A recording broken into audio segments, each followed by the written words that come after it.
Good afternoon to you all, and welcome to the Fire and Water, Restoring the Balance in Portugal panel. First and foremost, I would like to thank Boom and Chiara for creating a space for an open debate on Portuguese ecology, which of course shares the same concerns of global ecology. I would also like to thank our rich panel of speakers whom represent a diverse and essential web of ongoing projects that range from forest and biodiversity protection to sustainable living, regeneration of ecosystems, sea and freshwater preservation, social, political, and spiritual ecological awareness. I am well aware that each of you deserve 2 hours of your own to express all the richness of your views, experiences, and feelings.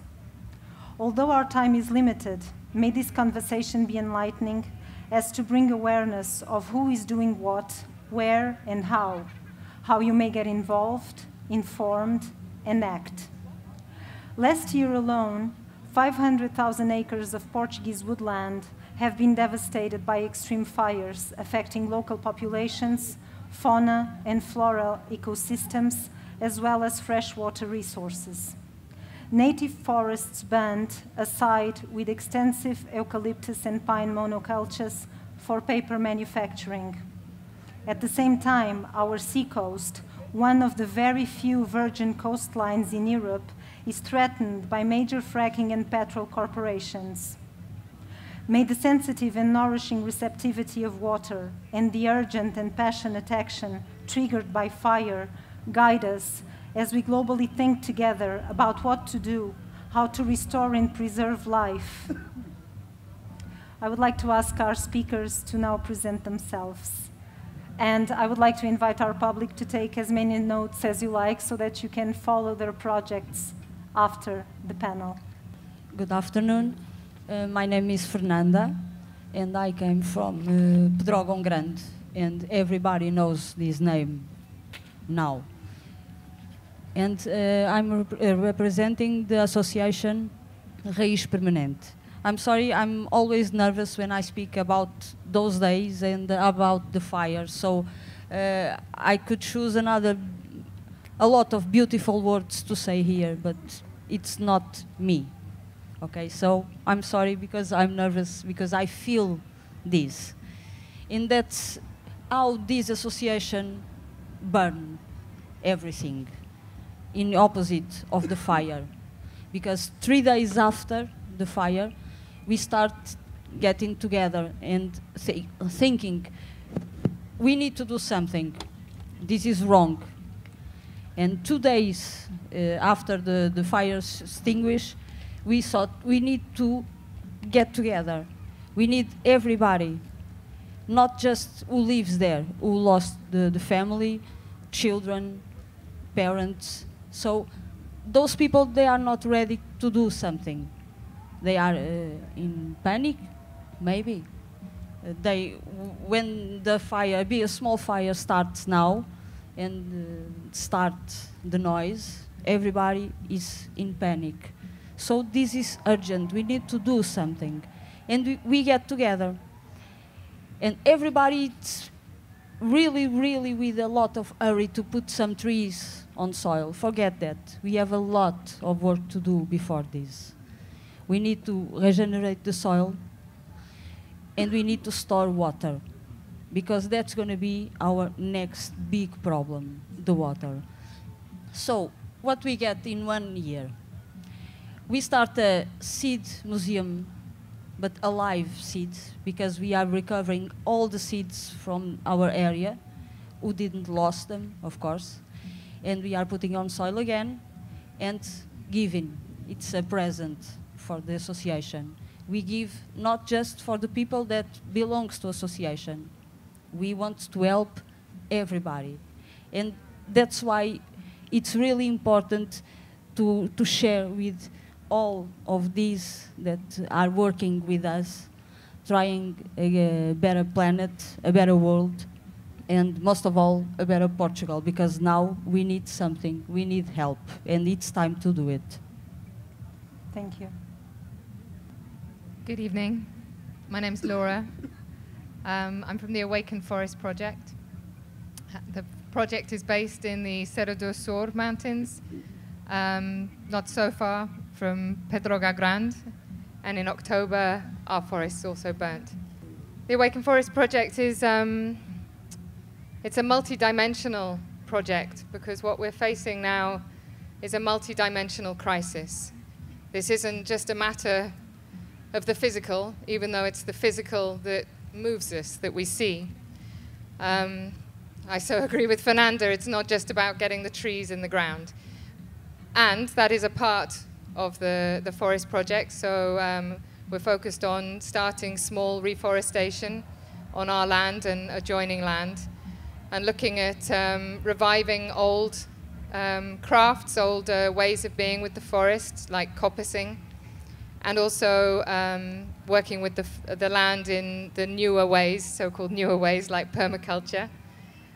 A major focus of the physical aspect of the project is also water, because also, as Fernanda said, what I've come to realize since the fires is that water is the key environmental issue facing the world today.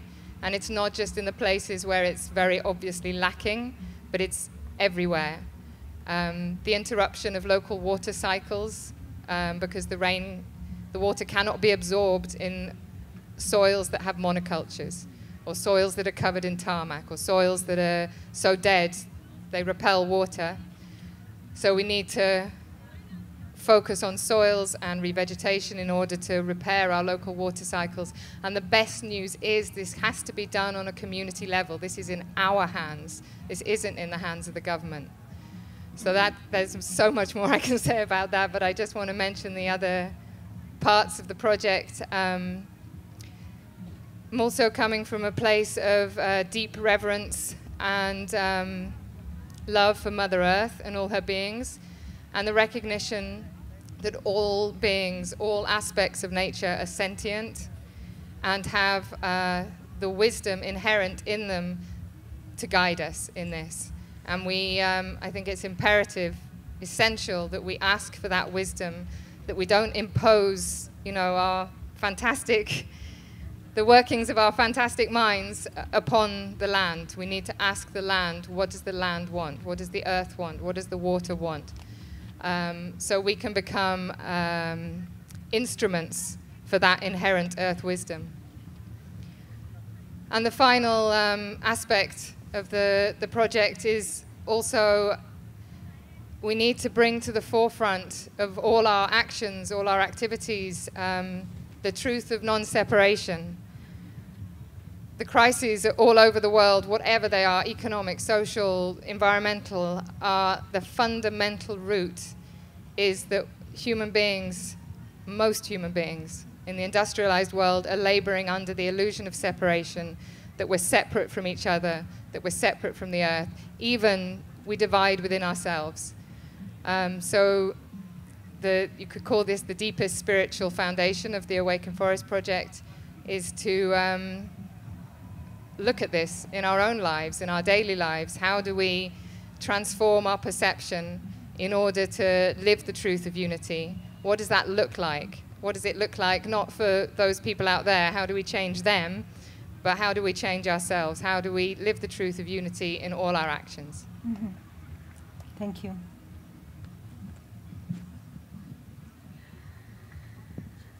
Hi, my name is Susana. I'm here representing Reflorestar Portugal. It's a project that it started as an attempt to create the Permaculture Association of Portugal. And when the big fires happened, we realized it's not about permaculture or this or that technique. It's something much wider. And we started Reflorestar Portugal as a platform to unite the projects, because Portugal has many amazing projects that connect these kind of concepts, as Laura was sharing, but each one is or alone or with such a burden of work that we feel lost or alone, or that we don't have the resources, but we are many. And if we can create a network of support, we can go stronger and we can do more. So that was the start of Reflorestar Portugal. And as principles, we want to empower the communities. And that empowering is related with people feeling supported. And feeling supported can be about health, can be about education, can be about the food, can be about a word of inspiration. And so all these things, we are trying to create partnerships with the projects that already are working. What do they need? What can we do to help them? And create this network of support in so many levels of the human life that we know that is connected. The forest was a call, is the anchor. We all feel the call that the forest is giving us, and is related with our survival as a species in this planet. The planet will regenerate, with or without us. So it's about us human beings. What is the basing for our life here? It's about water. It's about the forest. It's about the animals, the food. The forest gives us the food. The forest sustains the cycle of water. This is basic. And this word of inspiration that we want to bring to people is related with this. You know, you don't need a course, you don't need to go to university to understand that without water, human beings won't continue in this planet. And so we are trying to create this network of education, and some of us will be working on education, others will be working in collecting seeds, others will be working with health, because these people that suffer the fires, they're traumatized. And it's not just giving them some pills to sleep at night. It's much more than that. They need the seeds, they need a hug, they need a massage. They need to feel the community is there. You know, so there's so many layers that we have to work. And in Reflorestar, we are trying to slowly build this network. It's not one project, it's just a platform of connecting all these projects that we are trying to create in Portugal. I traveled in Brazil and some other countries, and I've seen the devastation, the destruction that is happening in our big forests and our resources. And at the same time, the strength of those people, the activists, the permaculture people, the communities, the amazing work they're doing. And if they can do it in such bad conditions, with such destruction every day in front of them, how can we not do it in Portugal with the size of our country and all the resources that we have? We are fortunate. We are in the European Union. We have resources. We just need to organize and open our hearts a little bit and left our agendas for the second plan, because the abundance for you is the abundance for me. If we work together, there's more than enough for everybody. Thank you.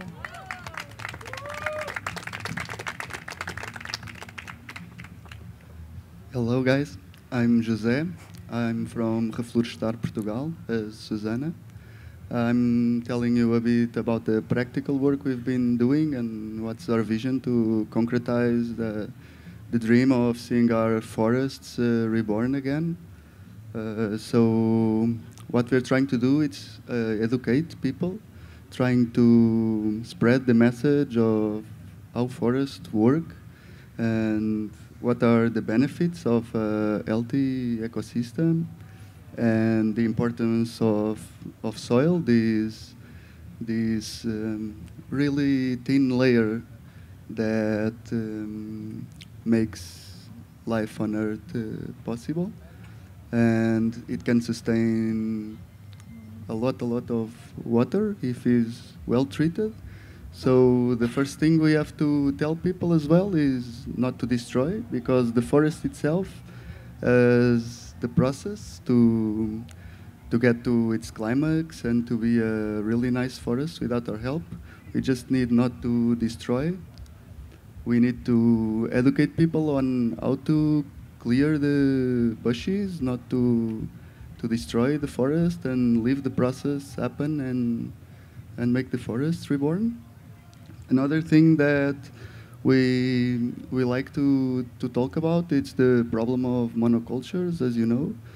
So 35% of Portugal is forest, and more than 60% are either eucalyptus monoculture or pine monoculture, extremely unflammable.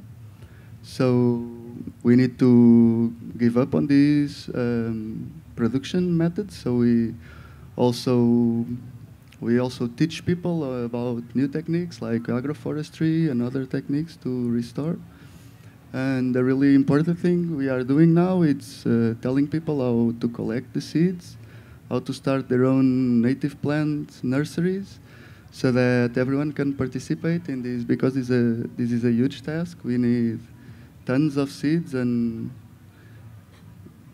millions of baby plants to see our forests. So we are trying to help people, telling them how to do it, basically. That's it. Thank you. Thank you. Hello, everybody.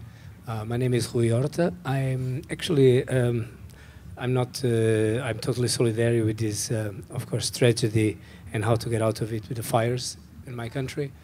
But in fact, I'm in another front, which is the fight against oil and natural gas rigging in Portugal, which is a huge fight against oil companies in the moment, and even the government. So I'm a dancer. I'm still dancing at this age. I'm a choreographer. But I'm a pretty normal guy. I have 3 kids. And one day I started to read about this 3 years ago. And I had someone that made me a call, an activist, and say, I think we need you in our cause. And I thought, this is great. So after a while, I started to learn and read. And so I actually tell you, it's worthwhile to make a call to someone. We have to make a call, because this guy changed, and we created with another 12 people an organization that's called Clean Future, Futuro Limpo, which is fighting against oil exploration in Portugal. And we became very strong activists. At that time, the fight was basically in the Algarve. That there were. Then I can explain you a little bit more about this subject. I don't want to lose much time about that, because we're just presenting ourselves. But just to tell you that we started an organization that was basically bringing together a lot of other organizations. We had just one more, but at the time we were the only one in Lisbon, or one of the few. There's another one. And now we have 45 movements in Portugal. I mean, for you to have an idea, 2 years ago, this drill that will happen in September, we've been fighting like hell, because we managed to cancel all the oil explorations in Portugal and all the contracts, and they are in standby. But there's one that's going to happen in September, because it's Galp. It's a major Portuguese company, and Eni, which is a major Italian company. And there was a public consultation. There were 42,000 emails saying, we don't want this, to the Ministry of the Sea. 42,295. And there were 4 saying, yes, we want this rigging. We want to drill. And these 42,295 were not even listened. So this is how our socialist government takes care of the civil society in the opinion of the people. And this is a major problem in our country now. So basically, I run a choreographic center, not just dance, theater, music in Montemor. I have a big question. If I use this as a platform also to make activism. In the moment I've been protecting, I do my activism separately. Today I'm not so sure. I think we should all become activists from the hour we wake up till the hour we fall asleep. But yes, this is, it's a major problem. The thing that actually brings me into this fight is the fact that it's awakening our civil society. Right now, we are able to bring, I mean, I call already your attention, if you are around, on the 4th of August in Cova de Vapor in Lisbon, because we have to come to Lisbon where all the journalists are. There's a big action in the beach, filmed by drones, trying to call media. I just sent in my work this morning was to write an email to the editor of environmental issues of The Guardian, because The Guardian is a major newspaper. And so right now we're even seeking international help to make sure that this goes forward. So it's another fight, but it's a fight that goes on the same direction, because the biggest, and I think this panel is very interesting, and this is totally connected, of course, because of what happens in the water, or what happens with the drilling and with the oil, the same problem that happens with the burning, and actually both will have the same impact on uncontrolled heating of the planet. And the problem of the uncontrolled heating we are suffering now is going to change forever our society. So we need to fight at least for 1.5 degrees until 2030. We should really put this in our minds, because the models for our country in Portugal, for an area like we are now, they give 47 degrees in summer. It's like Saudi Arabia. So we need to wake up, because it will be just rocks one day. Thank you.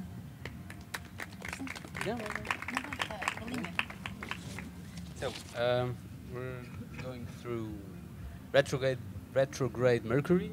So in order to put it in 4.5 minutes, I wrote it for the second time in my life.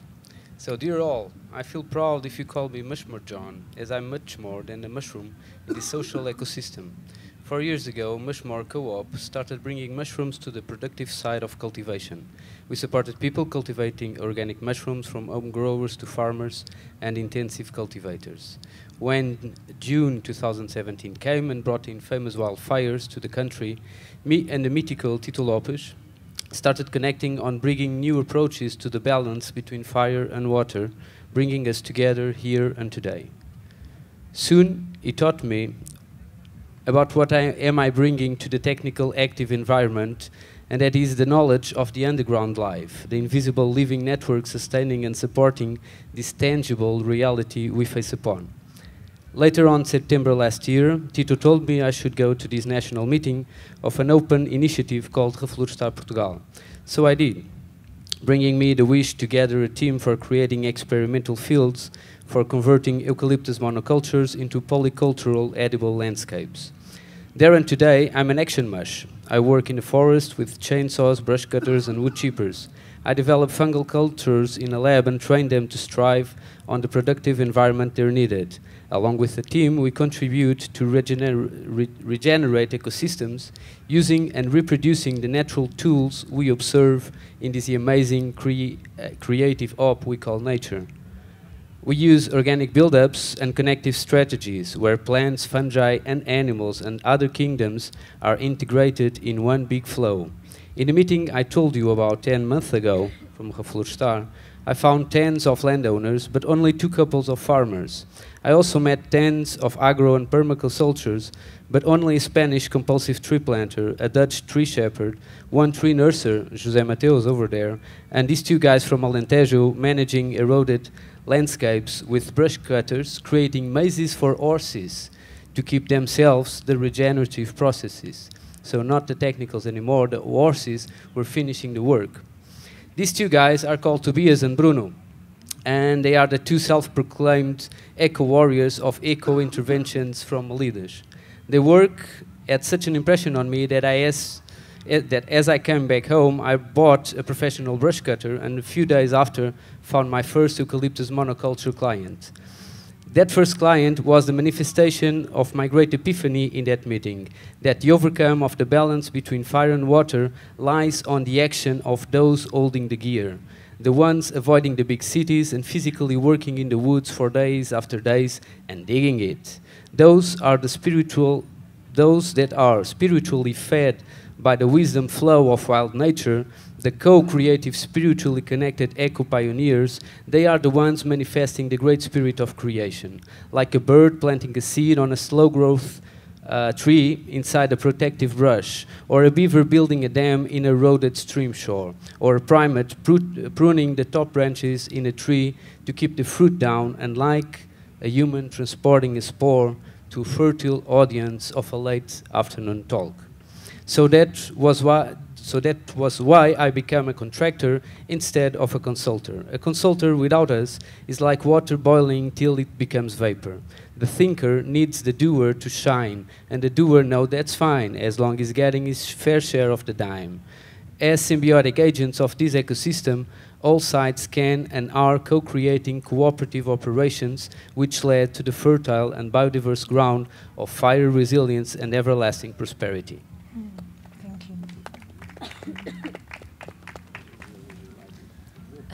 Hello, my name is Sara. My family comes from Beira Interior, from the west part of Serra da Estrela, from the valley of Serra do Açor, where Laura works and lives now. And ever since I was a little child, most of my holidays were spent in that area.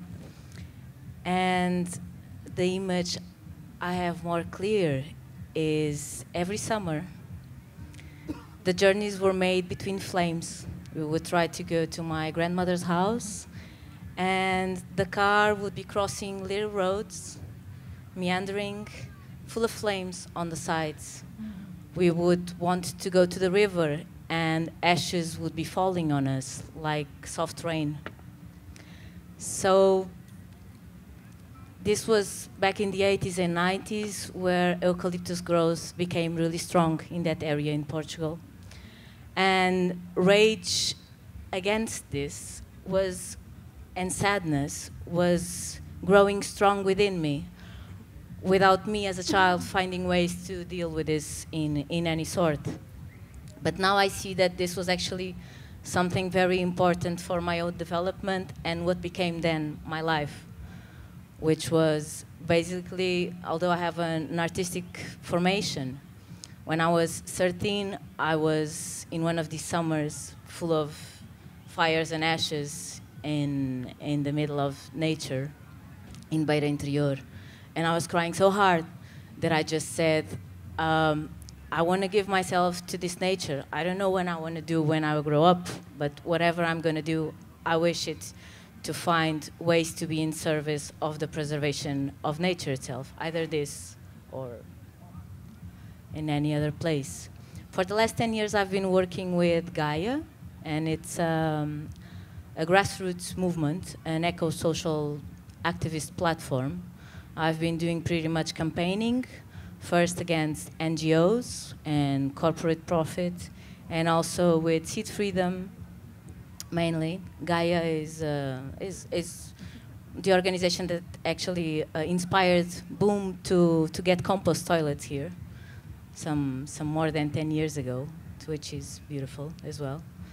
And meanwhile, I've also engaged into indigenous movements' rights. I went to Brazil to testify the genocide of the Guarani Kaiowá, due to the fact that these tribal people are disappearing due to monocultures as well, GMO crops of soy, sugarcane, cattle growing, all these things. Their forest is totally gone and they don't have area where to live due to the same problems that affect us here now. And last year in October, I was going to visit my grandmother, just the day where the fires sprouted in Mata da Margaraça and all this area of Serra do Açor. So I waited for 2 days, and I went when the fires, I waited for a week actually, when the fires had been controlled, and I was consumed by this great, great sadness. And I didn't really know what to do. I make documentaries, so I wanted to make a documentary against the eucalyptization of this area. Because when we live there, we know that this big business actually controls everything. And as soon as the lands are burning, there's people from the eucalyptus companies knocking at people's doors saying they want to buy their lands for absolutely nothing, while people are still crying and seeing if they have something left.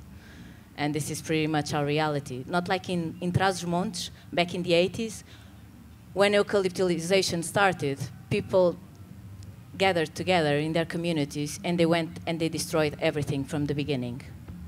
And near Serra da Gata, also many years ago, when eucalyptization started, people got together, they took direct action, and they managed to transform a whole area into preserved Floresta Protegida? Preserved forest areas until today, and now it's one of the biggest biodiversity areas in that region, still protected. So, last autumn I went there. I went with a friend.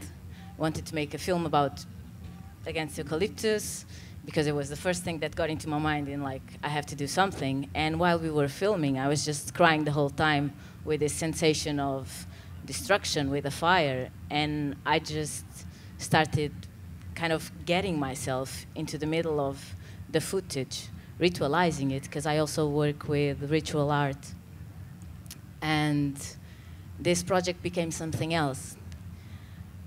Because when I went to Mata da Margaraça into Fraga da Pena, these little niches, they were still protected. They have natural vegetation, and Mata da Margaraça is one of the 3 ancestral little forest areas that we have in Portugal. We have Mata da Margaraça, Mata da Solitário in Serra da Rábida, and we have the area of Peneda Gerês. So in that little spot, to which I considered sacred since little, I went and I saw that it was still preserved by the water. And so I wanted to find a bigger meaning to all this destruction and to all this emotional destruction I was feeling within. And I kept on working until the end of last April in creating an art piece, gathering video and ritual performance about what's the power of fire and what can it bring, what can this destruction bring. Because one of the visions I had as I was going into the waters in Fraga da Pena was that all this destruction doesn't come just like that. It comes maybe with a purpose, and maybe actually people wake up and something sprouts and happens with all of this destruction. So in my prayers, I was just like asking, I hope we really manage to wake up collectively to this now, and activism stops being so badly seen as it has been during the last 20, 30 years in Portugal, where basically activists have been criminalized most of the time. And here we are now. Thank you. No, you keep it. I got my own. I would like to start with the theme of empathy and resilience, and how to move from pain into service and positive action. So my first question goes to you, Fernanda. How has it been for you to work directly with people whose lives have been so devastatingly impacted by the fire? And how do you manage to turn suffering into care and into hope? Well, it could be a lot of words, but I think it was my obligation, because they lost family. There are people that lost everything: houses, lands, tools, cars. So my land didn't burn. I don't know why. The fire stopped 200 meters at one side and 300 meters more or less at the other side. I don't know. It stopped in the middle of eucalyptus. Well, it's one of the things. But I didn't lost nothing. So I have time to do this. I need to do it because they can't. It's not the time for them now. So what we're going to try to do as an association, it's be the voice, not just from the people that lost everything, even their forests, but for all the area, the burnt area. We need to speak for the land and say, no, you need to look and see if you can plant this over there. You need to look and to learn with the nature. Don't put the same species everywhere, because it didn't work. So for me, it's hard, but it's really, really simple. It's how I try to manage this. What are the current needs of your project? Well, we didn't have, of course, any support from the Câmara, from Pedrógão Grande, I need to say this, because they don't have a place for us as an association, but we have a place in Castanheira de Pera. For us, it's the same. We don't care about cameras or whatever. We need to help the burned area. So we now have a school, a primary school that was abandoned. It's our base for now, for 3 days. So it's fresh news. We need to do something about the building. We need to paint. We need to start working there. And the practical thing that we need. But what we really, really need is people. Give us good ideas. Tell us, what do you think about our forest in the middle of Portugal? And say something, invent. Because like these, all hard work made by professionals, well, didn't work. I think it's our time now. We don't know nothing, so let's start from this and make a new forest for all of us. Thank you.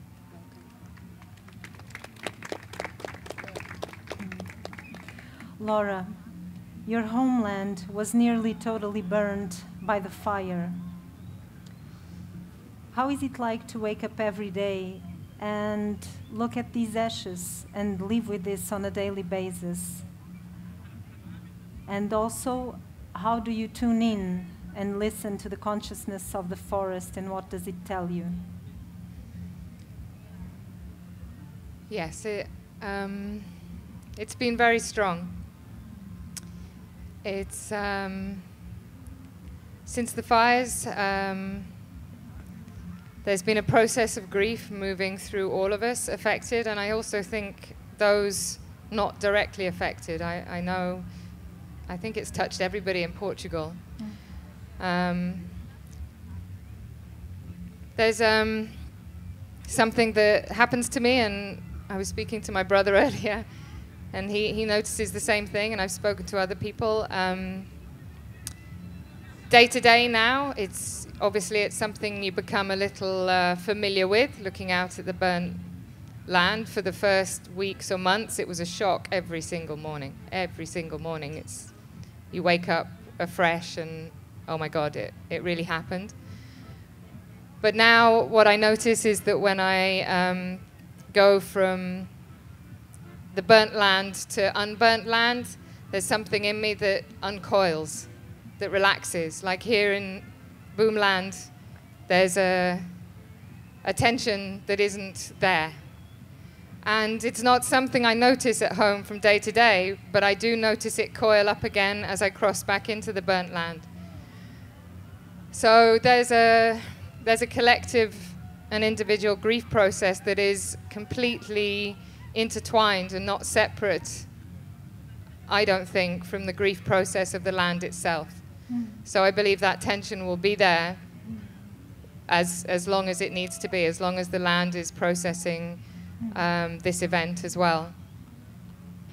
One thing that the grief, I've never experienced grief like this, and I've never allowed myself to experience grief quite in this way. The closest thing I've experienced was actually when the events at Standing Rock were happening.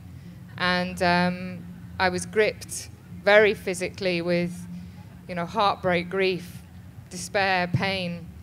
And I think this isn't common to me. That didn't only happen to me. So one of the most important thing with grief is to allow it. It's not something to be got rid of or, kind of expunged. It's just a very beautiful process of life. It's a gift, really. And one thing it brought to me, and again, I think many others, I thought I knew how much I loved this earth and the forest, and the grief has brought it to a whole nother level. It was like just this huge grief is showing us how much we love, how much connection there is, how, I'd just take it even further, that there is just no separation. And I think as people of this planet at this time, one of the most important things we can do, one of the most valuable things we can do if we do nothing else is to bear witness to what is happening, to bear witness to the pain of Mother Earth and all her beings. This isn't just our grief, this isn't our pain, this isn't my personal journey, this is our collective journey. And I feel it's so important to do whatever we can, ground ourselves in whatever way possible in order to not move from that grief. Because it's very easy to move from grief into anger or division or distraction. And I'm not saying, I just want to add that sometimes anger is a very appropriate response. But, you know, just that, I noticed it in myself and a lot of other people. There was like days after the fire when we were all so traumatized, there was suddenly this, okay, we have to do this, and there were, you know, people were acting, and it was, you know, a very understandable kind of move away from this intense trauma and pain. But actually, I believe what's called for at this time is for us to be able to find that, you know, the deepest stillness within us in order to embrace and honor the pain and the grief of the world and ourselves. It's just not separate. As to your other question about the...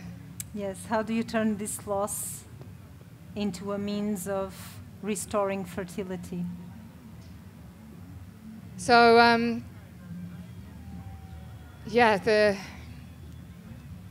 the fire, as we know, it's such a destructive force, and it's such a powerful force of transformation. And some of the beautiful things that have come out of the fires are this very deep, deeper recognition of love and unity with Mother Earth, but also with local community.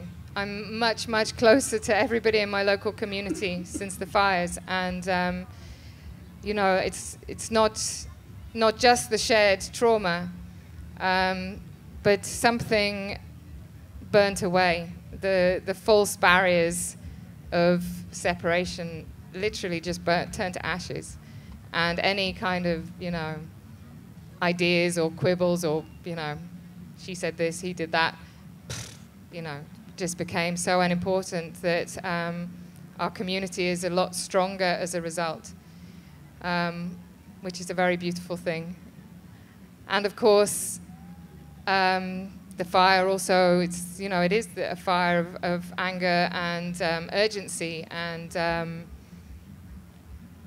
it's impossible not to want to act now. It's, you know, it's impossible not to, I mean, I was doing stuff before, but I feel a greater urgency, and I feel that amongst the people I'm living with as well. So yeah, that's some of the gifts that come with the fire, is really the connection and the urgency and the being able to, it's a common ground, you know. I'm living with people who have all sorts of interests or priorities, but everybody wants to not burn. Everybody wants to create a safe place for their families. I hope, I pray, because this isn't the first big fire in Portugal. You know, there were huge fires in 2003 and 2005. So it is my prayer that we don't have to suffer another massive fire, that you know, this will galvanize us enough in our communities. But I think, you know, even in the 12 years that passed since the last big fires, enough is changing in the collective consciousness anyway. There's a wave we're all riding.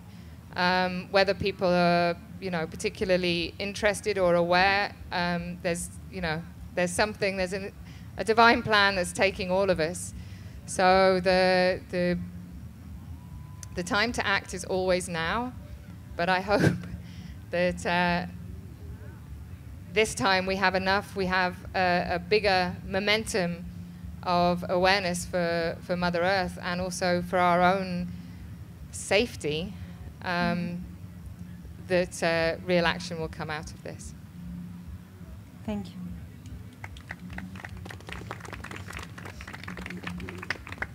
Susana, I know that you have been untiring. You have visited an extremely large number of sustainable projects in Portugal and have been nearly in every location affected by the fire. You are, as well, a woman deeply immersed into the psychedelic culture. So what can you say about the connection between spirit and matter, and how to use psychedelics as a way to deepen your connection instead of staying disconnected?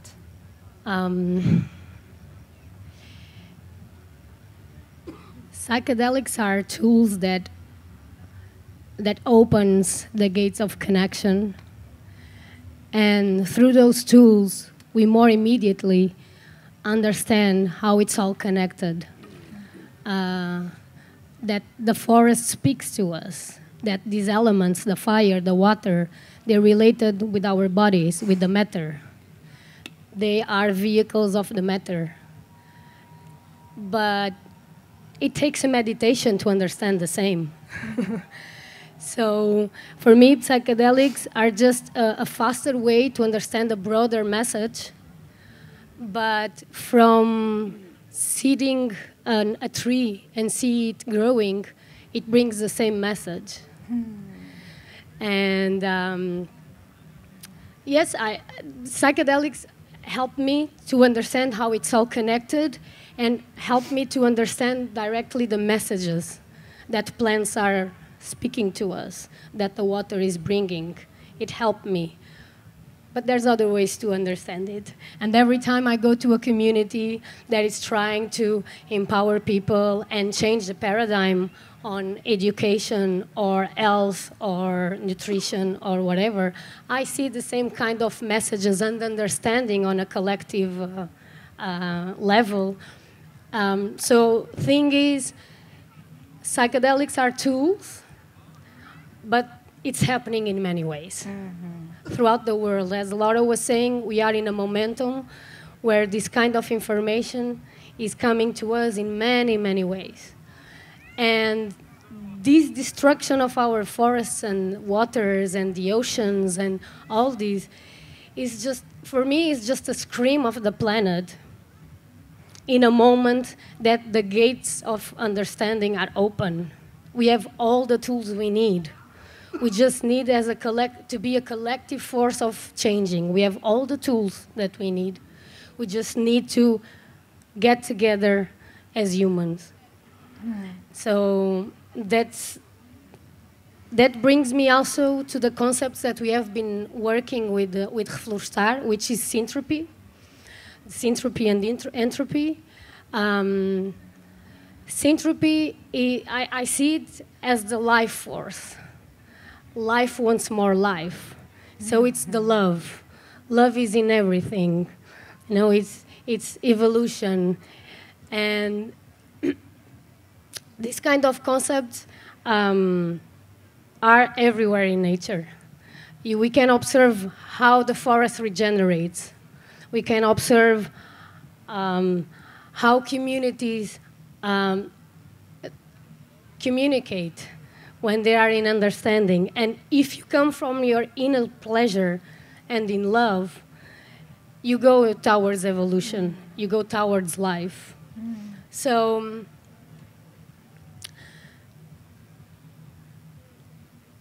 psychedelics helps us to understand this, but the tree also helps to understand this.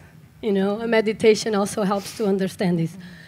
The values, the concepts, it's what we need to go deeper in ourselves, no matter what the tools that we need. There's no right or wrong.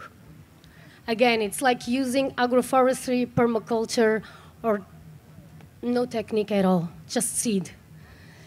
We need to do it. We just need to reforest. We just need to reconnect with nature. It doesn't matter which is the tool that you use. We need to be inclusive. And not, oh, you do permaculture, I do agroforestry, I cannot work with you. No, it's not time for that anymore. It's time to work together and we meet in the middle, you know? And so, for me, psychedelics help me to understand this, but we can get there anyway. What is your vision for the Portuguese forest? What is Reflorestar Portugal vision? The main thing we understood is that we miss the people. The land misses the people. We as human beings are directly connected with this planet. And the land needs us. We are made of this land. We are made of the same matter as this planet. And the planet evolved with us, and we evolved with the planet. So when we abandon the planet, as it has been happening throughout all Portugal, then the companies and corporations come and they do what they want because nobody is there connected with the land and to protect the land. If I'm there living, if I'm there seeding and planting and eating from that land, I will protect that land. I will protect my neighbor's land because the river that is watering my plants that feed me are passing by my neighbor's land. So it's our water, it's our food, it's our survival. And that has been slowly since the 60s, the 70s, people going to the cities and leaving the land behind. Without people, we cannot protect our forests. Mm-hmm. So the main thing is to support the people, bring the education on these values, these concepts, community, healing, food, the water, all this, and help people to feel that the community is supporting them. And value, again, the work with the land. Because the farmers, people that work with the land, they're not respected, they're not supported. The concepts that the European Union and the governments have about soils, seeds, agroforestry, it's not the same concepts that we have as people that understand that those are the basics for us to survive in this planet. And so we need to bring this awareness to people and this education and work with them and support them and value that work. So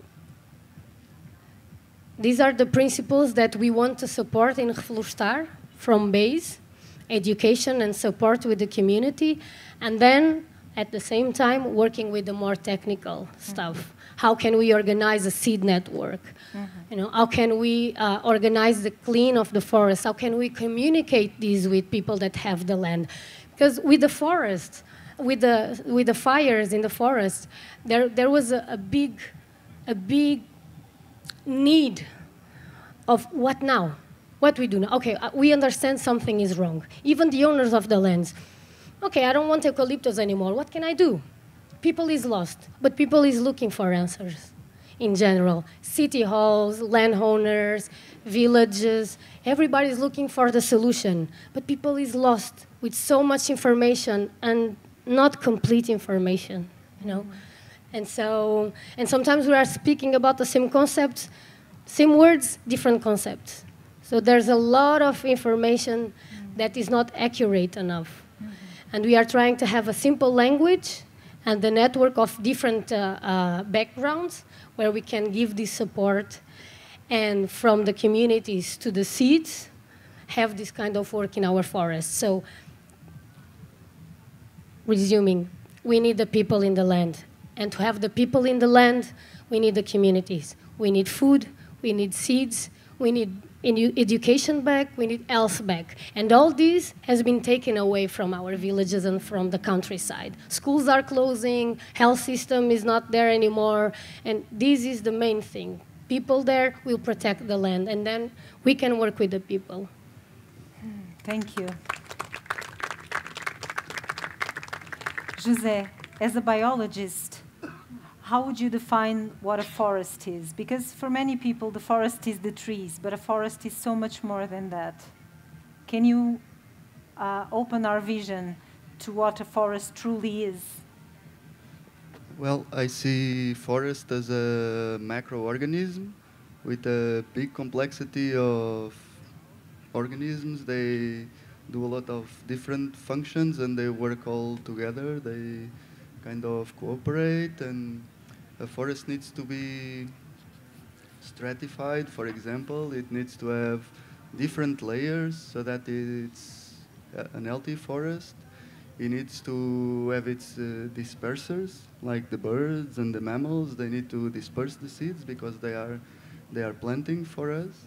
So I guess forest is the expression of life, and it's really nice to see that in each place there is a specific forest for each climate. So there is a series of adaptations for all the climates, and well, and it seems to work really well because everything it's passed by from ones to the others. Some produce, some decompose, some consume, some, well, there is a really nice organization in a forest. I guess it's this sacred thing that it's life itself that can sustain life. So, and I see the forest as the expression of this, it seems. Can you let us know some important strategies for regeneration and sustainability? If you were to say it simply, what would be the most important things to be aware of? For me, the most important thing is to get to the place, to watch the landscape, and to see what is the potential vegetation for this landscape. You should check out for a really nice mature forest so that you can see in that climate what would be the trees that grows in these conditions and what kind of plants would you find there. Then you should identify that. You should learn how to collect the seeds for each of these plants. And then you should reproduce the forest, the local forest, in your place. And you should look at natural succession as well, which is the process by which forest is evolving. And you should see what is the state of your place. If you are in a grassland, if you are already with some shrubs, if you have some trees, and see in which part of the succession to the forest are you. And then you should enhance the species that are more in the front, and you should start removing the first species that appear that were there to create the conditions for the more complex to come. So simply it's this we should do and protect the water lines, I guess. I would say look at the landscape and try to collect the seeds that are really nice for your landscape, and always protect the water lines. The water lines are really special. They are the veins from which the water flows, and so that's the two main things I would say. And we should see if there is any element missing that should be there, some fruit, some plant that will maybe bring some different animals that are not there because this plant is not there. So we need to complexify the system with the things from the place so that everything starts working together, and, well, it will make itself up. Thank you so much. João, can we just get the microphone to João, please? I know that you have a deep ongoing work and research on mycelium and mushrooms. Can you please speak to us about the essential functions of the fungi in a forest? Okay, so there are 3 different levels in which you can cooperate with fungi within your forest. So first are decomposers. Decomposers will decompose your pruning from the trees. That's great because it's full of nutrients that the fungi will release them very quickly. And in the end, you will have some mushrooms to eat. That's great. So you have also symbiotic mushrooms, and symbiotic mushrooms are it's probably the most important ones that you can speak upon. The thing is, the academy is telling us for ages that trees are competitive, and yes, they are, because they've put them on just new, fresh ground. You know, different bathtubs of earth, and they put the plants there without fungi, without any microorganisms, and they do compete. But if you have them on the forest, and that forest is alive with and striving with mycorrhizal mushrooms and bacteria and protozoa and other kingdoms, so that's what the forest is an ecological system that is made out of the cooperation between different kingdoms, you know, and animals. One of the reasons that I find that we do not sustain anymore the balance between water and fire is that we have put in all the animals in stables and took them out from the land because they eat our cultures. So in the end, what is going on is that we can all observe the forest, and it's growing too much when it's not taking cared or destroyed by the man, because there are no herbivores there. There are no animals there, making also all the trees have different shapes and different functions. So for turning to the mushrooms, the mycorrhizal fungi are the ones that are interconnecting like internet. So we haven't found anything. Internet there is already in the soils, and these fungi will share all the needed nutrients from one tree to the other, and from one plant to a tree to a bush to a climber, and all these are totally, absolutely, amazingly interconnected, and they all share different needs. So what's happening is that each plant is producing a very unique blend of nutrients, and another plant is producing another different blend of nutrients. So that's why there is biodiversity, because for creating an ecosystem, creation or the great spirit of creation needed to make different agents that produce different nutrients, as we do, humans, you know, as animals do also. The poops of each animal is different and has different nutrients, and will support different kind of living agents. So that's what the mycorrhizal fungi do. They totally interconnect each member of that system, of that habitat, that if it is interconnected will be an ecosystem.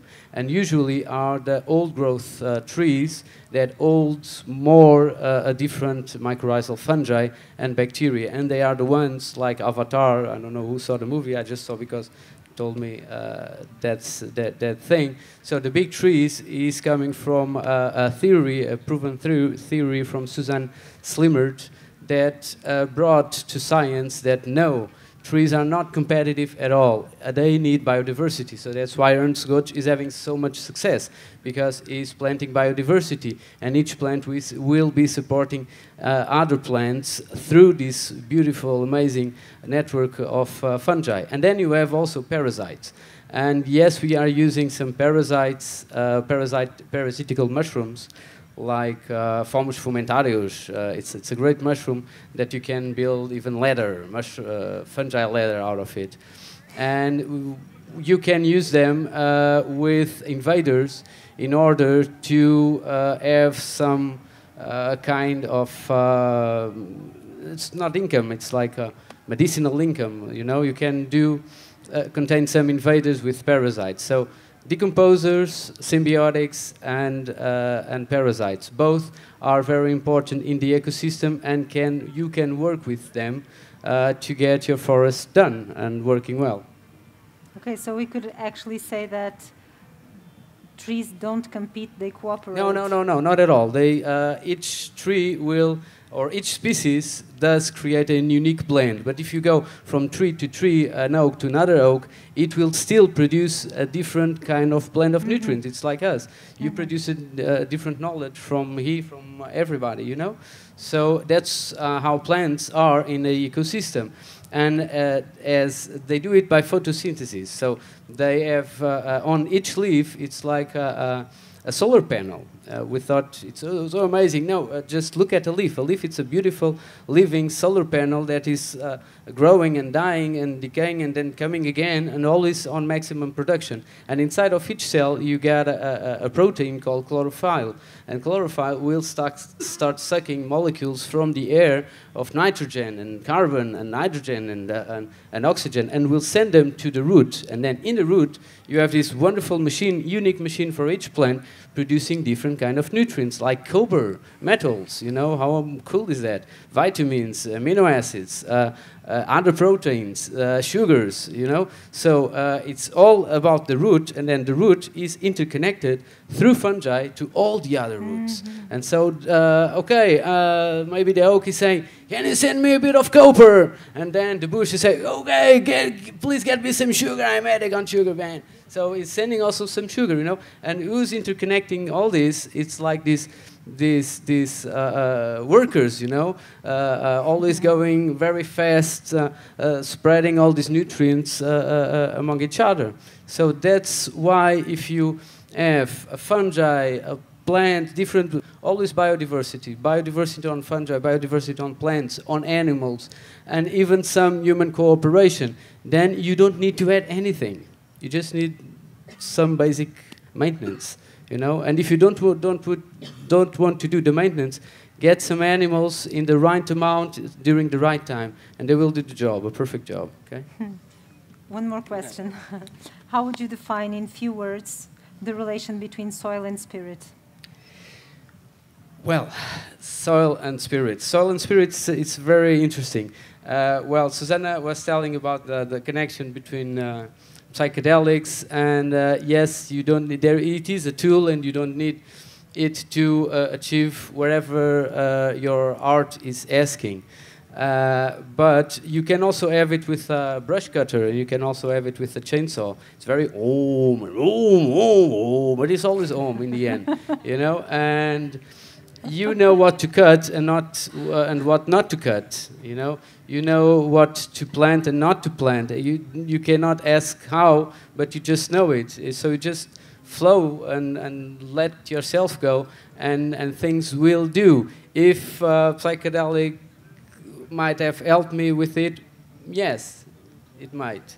Because psychedelic, it's like fairies, you know those fairies cards that you have a question and you ask the fairies. So that's that's the way I see at least entheogenics, natural, non-chemical psychedelics. They only work if you ask them a question previously. But then you need to have the balls, the guts, to handle the truth. You can't handle the truth. And the truth is inside you. Maybe you cannot handle yourself. But that's the thing. Ask a question to your psychedelic, and it will answer for sure. And be tough, be proud of yourself, and it will get to you. And if you ask them about the land and your function, it will also get to you. Yeah. Thank you.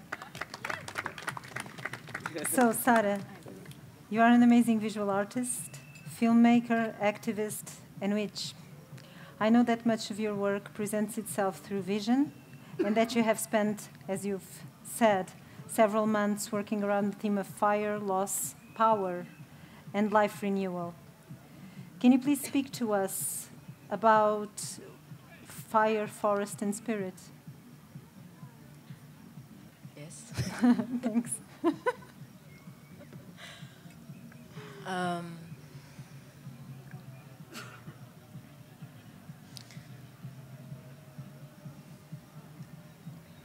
Fire, I think, is the most complex and fascinating element.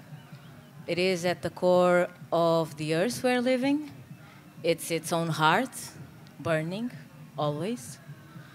It is something that we are all afraid of, yet we are living the great sixth mass extinction on Earth. So I would say we are already in the middle of a big fire. And fire is also what comes straight after shock. When something collides, there's sparkle, there's fire. So it is a shock and the beginning of a creative possibility as well. Fire is creativity and power within our energy centers, within our hearts and our bellies. And fire is enthusiasm. Fire is what sparks action. So fire is at the core of individual and collective action. It is an element that basically it's behind all the possibilities of activism, because it's what ignites itself. And fire, in this sense, since it's heart and enthusiasm and initiative and power and creativity, it's also spirit. And in this sense, it's something that it is within us, it is all around us, and it's so big and so powerful that it's much, much wider than us. And this brings us to a sense of humbleness, humility, in a sense that, as it happened last summer, in the verge of great fires, we feel totally helpless. We don't know what to do when the flames are burning. But as soon as the flames go down, and the heat is still present, a movement starts. this movement is always a spiral. As the first plants that sprout after big fires within the ashes, the fetus, maybe in English, not sure. Ferns. Okay, so ferns.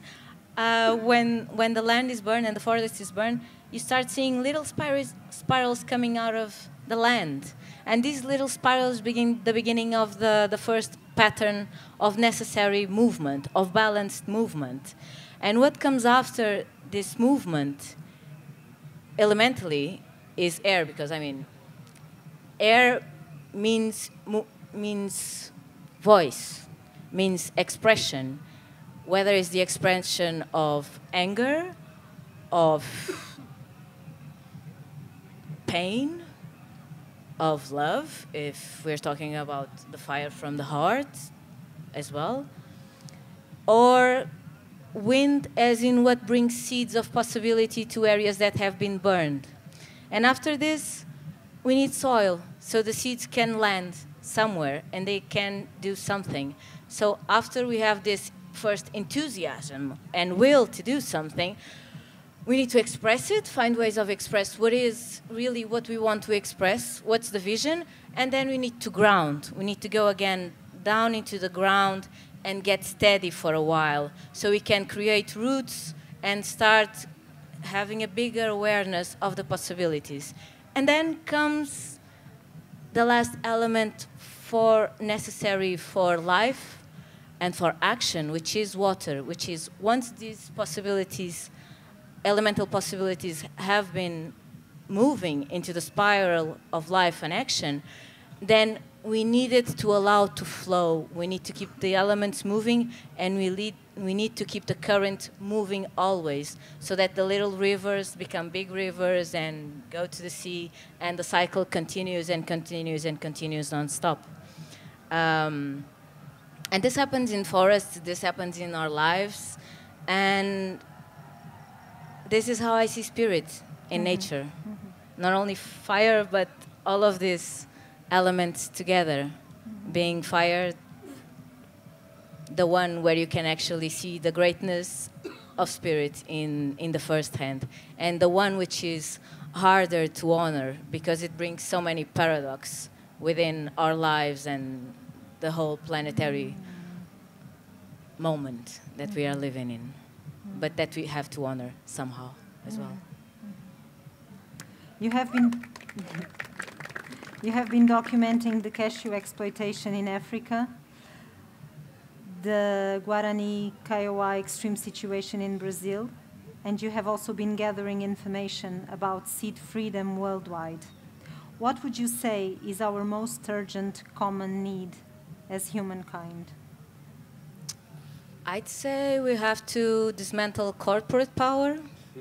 We have to end patents on life, because no living spirit is respected if we keep on having this patents ego trip going on.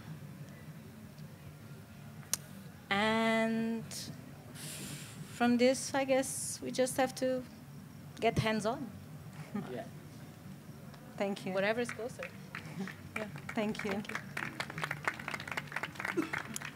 So we were supposed to have representatives from ASMA, and also we were supposed to have João Camargo from Climaximum to speak to us about fracking and the oil exploitation of our coast. And they have been unable to attend today's meeting, but fortunately we have Rui Horta, which is an excellent representative of this cause. Rui, you are one of the most well-known Portuguese dance artists. Not only is your work amazing, as it is the way you use your remarkability to bring awareness about the dangers of oil exploitation are an inspiration. There's many things I would like to ask you with different themes. So starting, you have a prominent artistic project located in Montemor, which is a small village in South Portugal, which is quite uncommon for an artist to settle to base himself in. So I would like to ask you, how can people in small communities implement visible projects that bring social, political, and ecological awareness? Well, This would take a long time to explain. First of all, I think the driving force is a lot of will, enthusiasm, utopia, really utopia. I mean, when one takes decisions, and I believe most of the strongest decisions we take are intuitive. They are not so cognitive. Although, of course, we only keep track and we are only resilient and we keep surviving and developing if we really are rational. But I think the moment of a decision is a decision. So coming to Montemor was very clear. I had been all over. I toured, my God, I toured everywhere for 20 years in my life. And then I felt I wanted to come back to Portugal because I was living away from Portugal, abroad.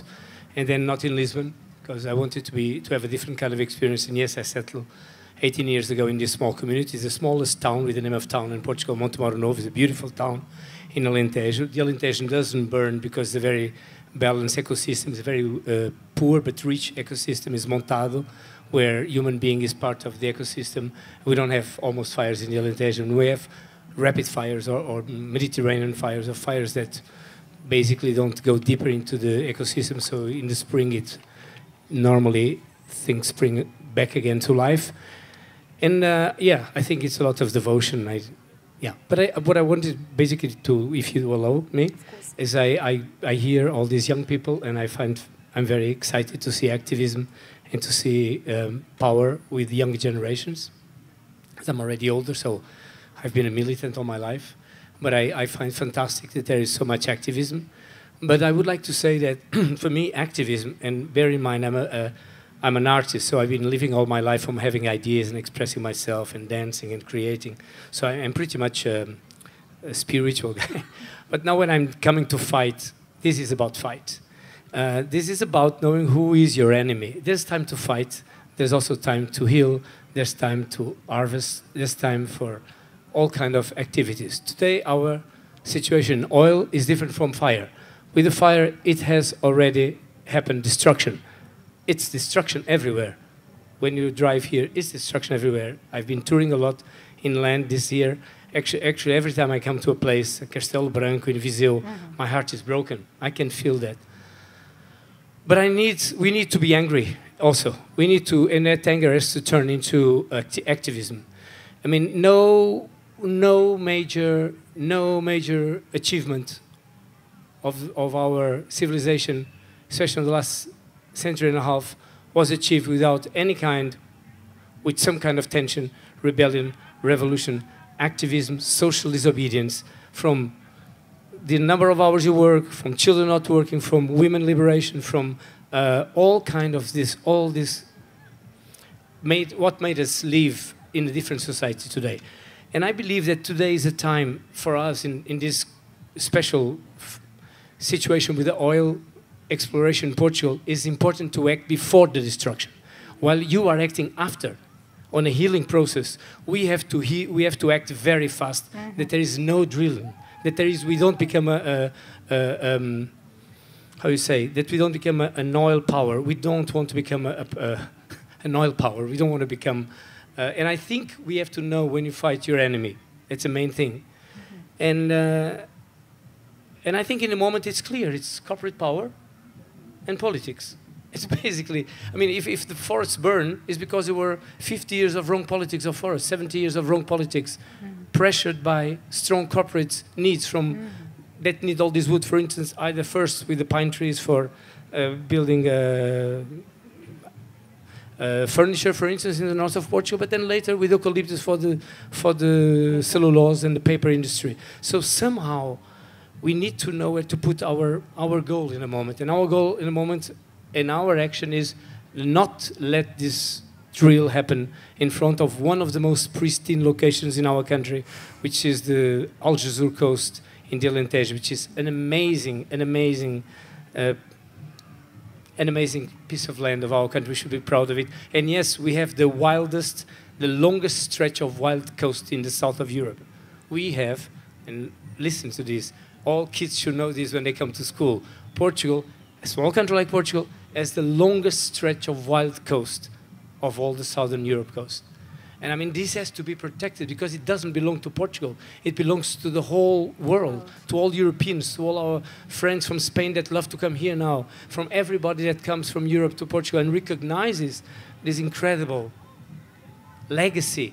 And so, being, of course, older and having 3 kids and having had this moment of breathtaking sunrise in the cliffs of Sagres and going fishing very early in the morning with my uncle that's no longer here, and being with my kids surfing and fishing and basically living in paradise 1 month a year in this most amazing place, I want to make sure that my grandchildren get it.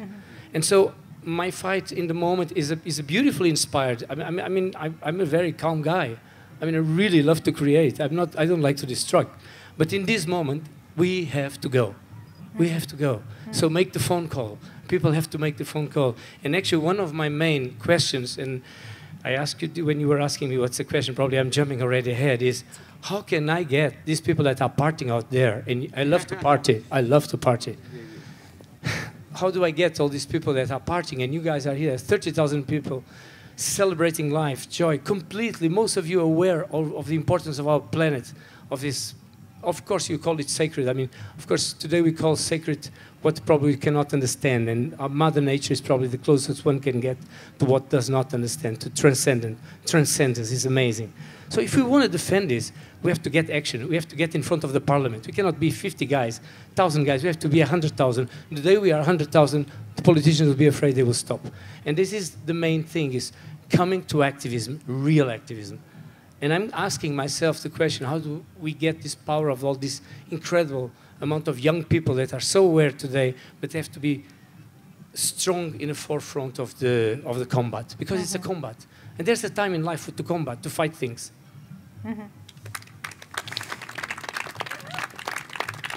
So my next question makes a bridge with what you've just said. How can we use our position in visibility to address political powers? Look, as I said, my homework this morning for activism was this letter for the Guardian, trying that they covered this story because it's a terrible story. Nobody in Europe knows. But for instance, today I hesitated about coming here or going to the door of the Gulbenkian Foundation because there was there Macron, there was the Spanish Prime Minister, there was Antonio Costa, our Prime Minister, and they were basically all very happy talking about energy and about resilience and transition. What's a joke? Transition to a different kind of energetic society. And I felt, well, if I'm there, at least the televisions will ask me some questions. So, but then I decided to come here because I already made a scandal a week ago there. So, but I mean, so I also cannot use this constantly. But the truth is, I think every person that has some kind of recognized, and if you're lucky, in a certain, because I mean, some of us, this is you have to understand that artists have this position, which is very lucky. We are like an iceberg. So we come out of the water, we kind of shine. And so we go to TV shows, people come to see our performances, they pay for it. We enthusiasm people, we get them emotional about our work. We go to TV, they do documentaries about us. We make money out of that. But this only exists because there's a very big, invisible amount of ice under the water pushing this iceberg to the top. And that's culture, that's not art. That's culture. So the main thing that I believe we need to do now is really raise the knowledge, stop ignorance, make sure that people talk about these things, and understand that we have to do this every day. We know that nothing is won at any time. So if you have an authority position, and I'm not notorious, I mean, in my little scene, I'm notorious, okay? But I mean, Ronaldo is notorious. It'd be great to get Ronaldo for this. I mean, look, a good example is Manzarra. When João Manzarra, he decided to go away from eating meat and became a vegetarian. And he started to fight big mass production of meat production. Thousands of young people in Portugal turned to that kind of different ideological way of consuming, because we will always consume. We have to consume, but we will consume in a different way, in a more sustained way. And I think Manzar is a good example.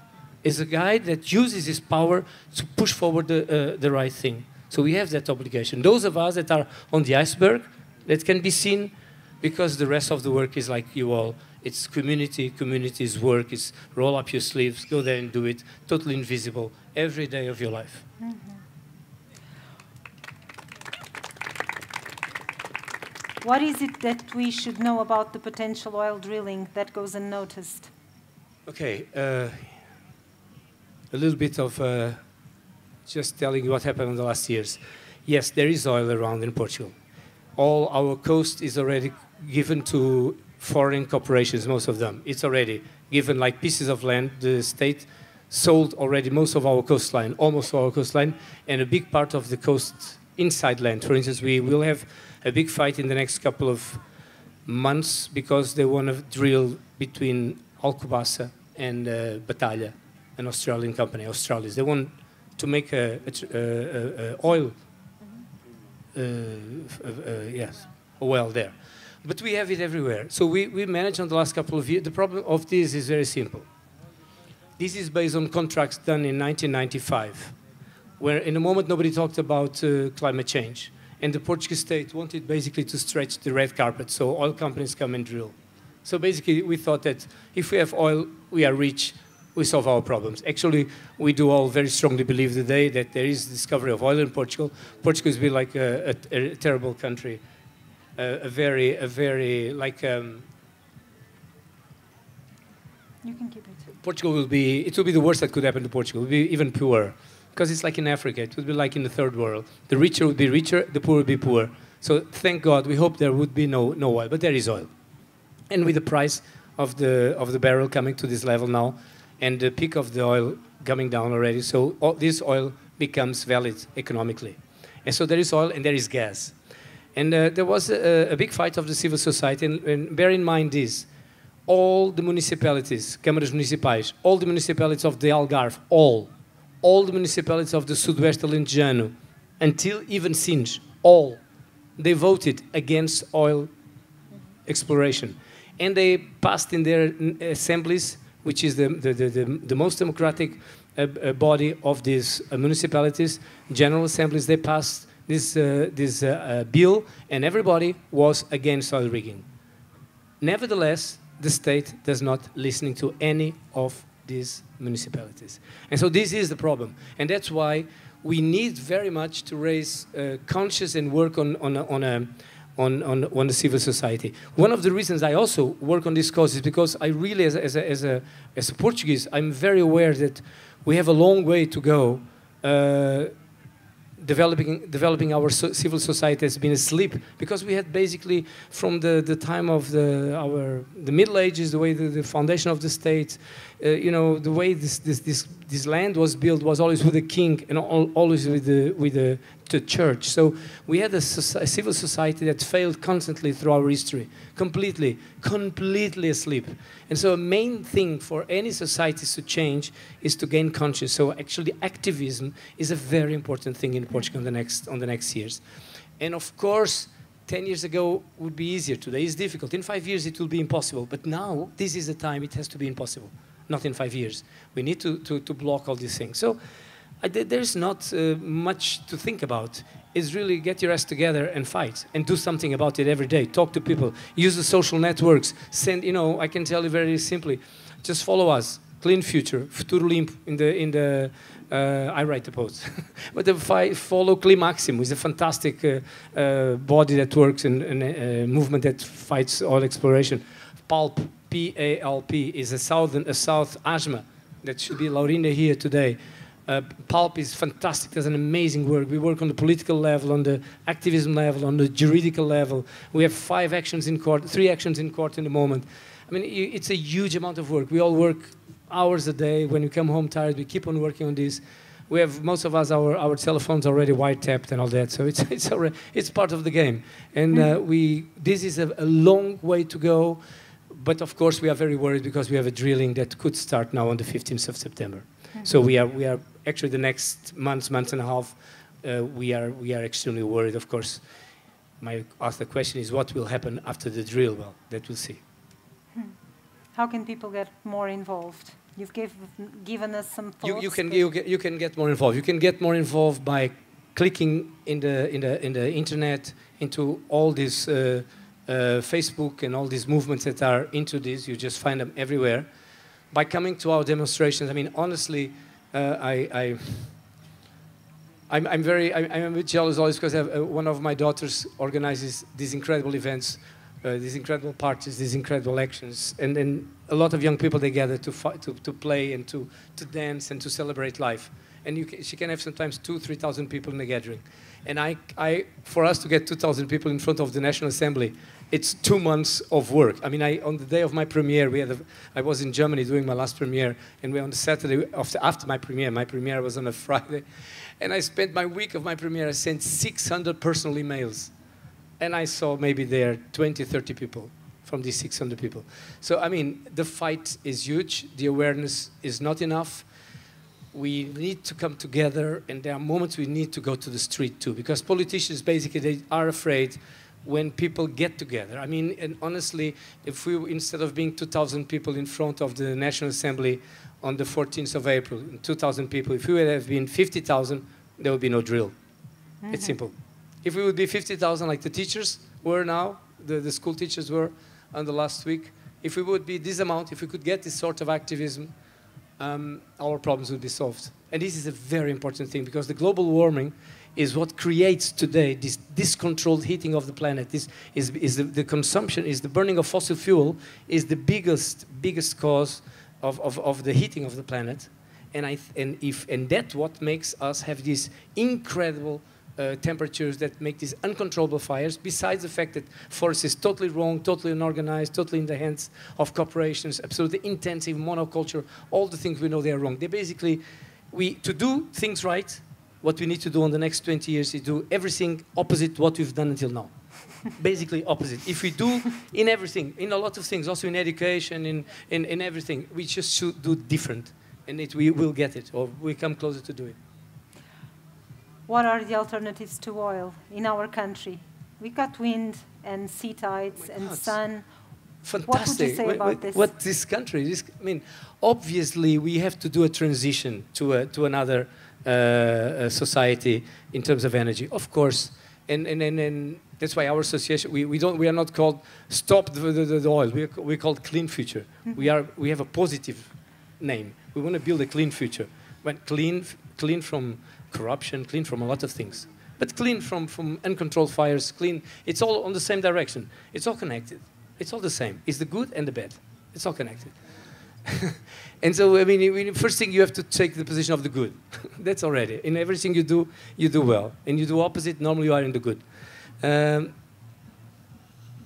don't know. You tell me again, you were asking me what sustainable options? Sustainable options are huge in Portugal. We have a lot of knowledge. We have a lot of investment already done in wind. We have a very strong generation of young people, not just biologists, but also engineers from that work on sustainable energies.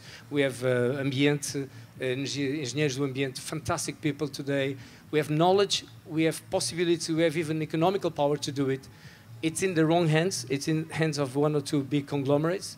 But we do have the possibility of the wind energy, which is huge in Portugal. We have a thermic wind every day after 2 o'clock in the afternoon, 50 kilometers inland in the whole coast of Portugal.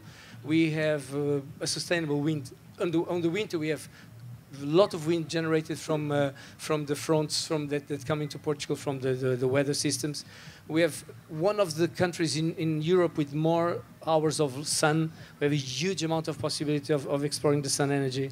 So we don't have, I mean, I live in a little house in a village.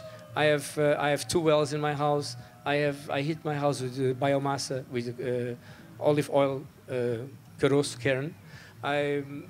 I have solar panels. I'm not self-sufficient, but almost. If everybody makes a little effort, even in rooftops, in houses, we will have a lot of. We have a lot of options in front of us, and we have a lot of knowledge. A lot of knowledge. Mm-hmm. It's a question of political will and blocking from the big corporations, and for that we have to get to the streets. Mm-hmm. And we have to act, because our country is not their country. We elect them and we buy their products. So at the end of the day, we can also not buy their products. We could do a lot of divest. There are good signs. I'm a very positive guy. I believe in a better world. I love to live. I love to live. But I mean, would you look at Ireland? Ireland, all the money Ireland is putting on the side, because all the countries also save money. They put all out. Since last week, they decided to put all out of oil funds. So they are into a huge, what we call divest. Divest, just look in the internet, just look in Google, Google divest, D-I-V-I, divest. And you understand what you can do. You can do a lot as consumers. You have a huge power as consumers. So the Spanish government now, they came to power. 60% of the government is women. Incredible, fantastic, finally. And there's a woman that's the minister of the ecological transition. Look at his name, ecological transition. And they start immediately in the parliament to discuss closing 14 how you say, coal centrals, burning coal, and there's a plan to do it, and all the gas explorations that Spain has, namely Repsol, etc., they will hopefully move in this direction. So, I mean, we have good things. We don't have just losses. We don't have just destruction. We have to act before we have destruction, before we have a huge catastrophe. Even the drilling at 2.5 kilometers down in front of Algesur on this area, the exploration is a very dangerous moment. That's where the BP oil spill happened in Florida a few years ago. So this is a very unstable exploration in deep sea. When the deep sea horizon blew was because the head of the well wasn't stable. And so imagine what would happen if we have a disaster. On top of that, all these contracts are incredible. These contracts, they give to us, everybody thinks we're going to be rich. So wake up. We get 6% royalty. Even Timor, young country, the youngest country in the world, or one of the youngest countries that we so well know, negotiation with the Australians, 45% royalty. We have 6%, a lot of corruption, for sure. So we don't even get rich. Plus, these people don't even pay taxes in Portugal, because this drill in front of Algesur is 80% Italian, NE, and 20% Galp. So they will pay taxes in Italy, not even here. So 6%, not worthwhile. And who does the cleanup if it goes wrong? We do. We do the cleanup, like you guys are doing. Thank you. So to finish our panel, I would like to invite each of the speakers to leave you with a question that you may take home, or some questions that you may take home to think about and to use as an inspiration and a trigger for further action. We can start with José and move on to Sara. So I would like to ask you guys, or to take this question, if you ever, as mammals, have you ever felt as a seed disperser? Because it's what mammals do. They disperse seeds, most of them. That's what I would like to share. Thank you.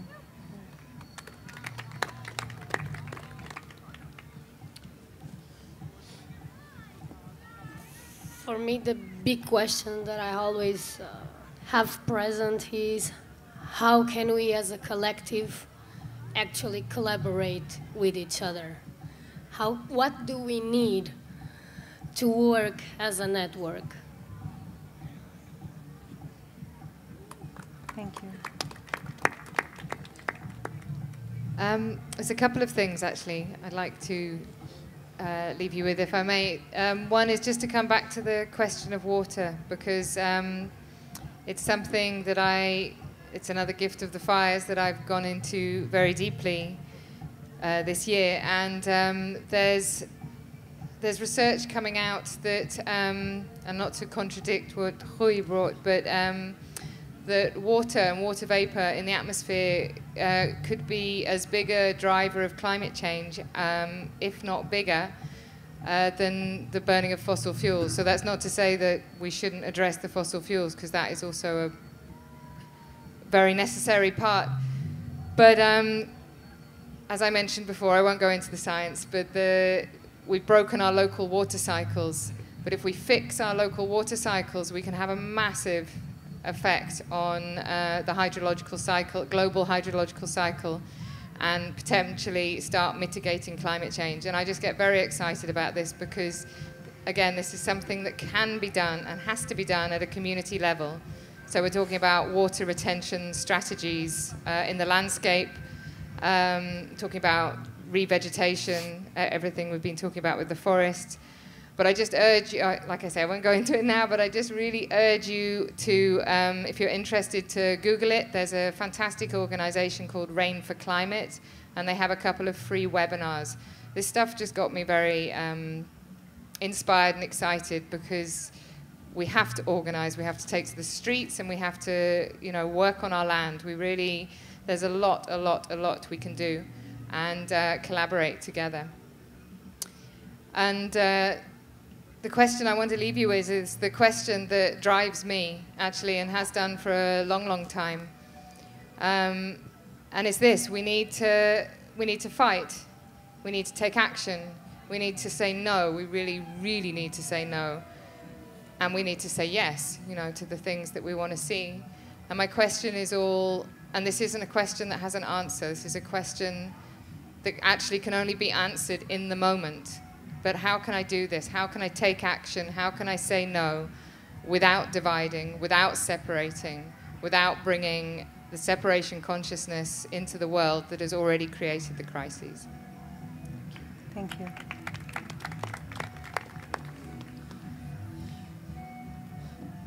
Oh, well, I want you to get home after room and think if you are prepared for the future, if you are prepared for all of this, or if you want to change this, because we don't need to be prepared.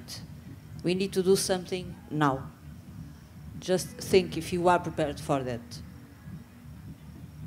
Thank you. Well, I would like to leave you with one or two questions. I think the first one is, what can you, each of you, do as a consumer that can change the way we consume? What can you, every day as the last one in the cycle of consumption, do that has repercussions on the top corporations? What can you do? And you will find you can do a lot. And the second thing I would like to leave you with is, how can each of you become an activist on the way you choose? On the way you choose. I decided one way, you decide another. It's beautiful to hear you speaking another. We are all different, and that's beautiful. How can you become an activist?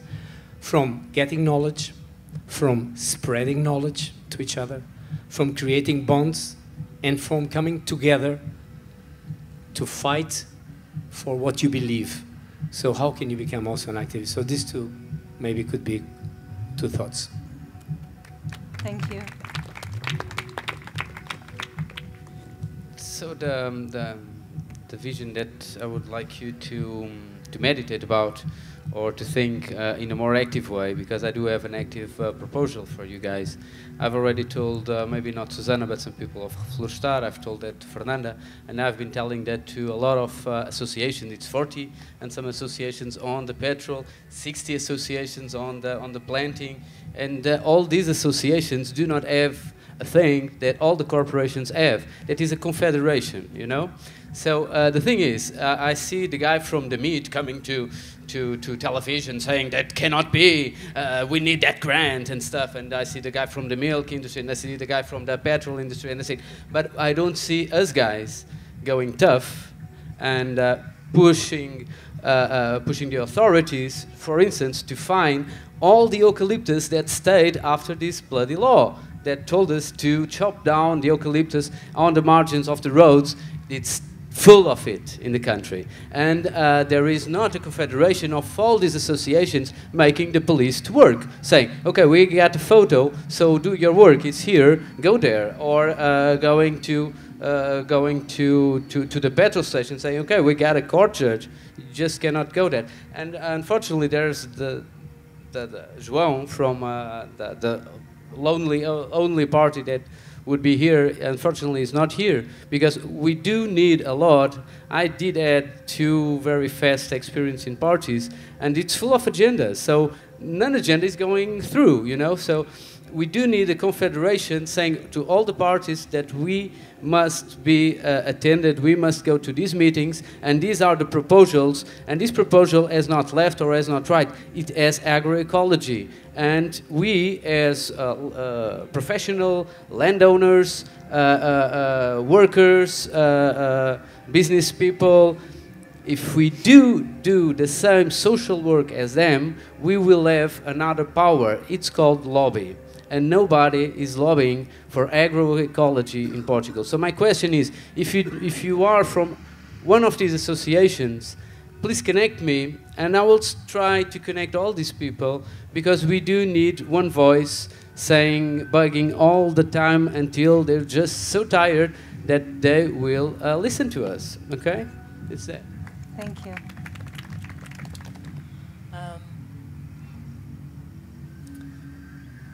I would like to propose a daily exercise, like every day.